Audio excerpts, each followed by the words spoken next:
सभी YouTube family को नमस्कार प्रणाम। स्वागत बा सबके हमारे यूट्यूब चैनल अनिल आज़ाद 7337 में। भैया और बहनी सबके हमके प्यार दुलार आशीर्वाद दी ताकि हम आगे बढ़ी ना। तब बुढ़ाइए गइल बानी, अब का बढ़, अब घटते न बानी। और सबके एगो प्रेमी के दर्द सुनावतानी, दास्ता सुनावतानी, और ध्यान कान लगा के सुनी जाइए भैया बहनी।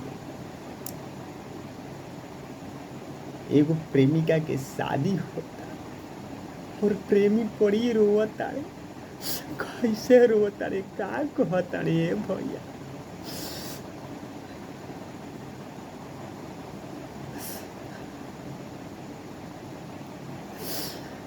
कि किरिया खा के कहा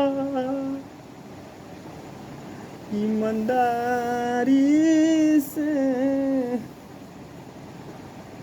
प्यार नहीं हरे तक राही कि ससुरारी से।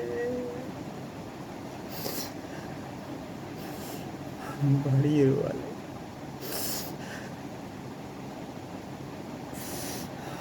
का कहता कि तुहर गाँव में आई बता पहचानबू कि ना, हमके एक लोटा पानी पियबू कि ना।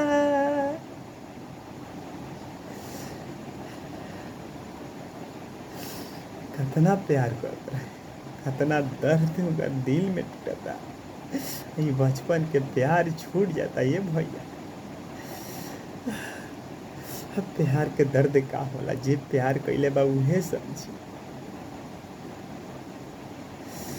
तकिरिया खा के कहा ईमानदारी से, प्यार नहीं हरे तक राही कि ससुरारी से।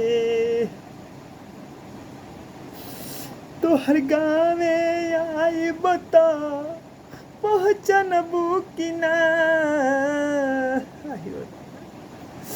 गाना सुन कर हमारा दर्द होता तो उनका कितना दर्द होता। बस सभी सब चैनल के प्यार आशीर्वाद सब्सक्राइब करिए।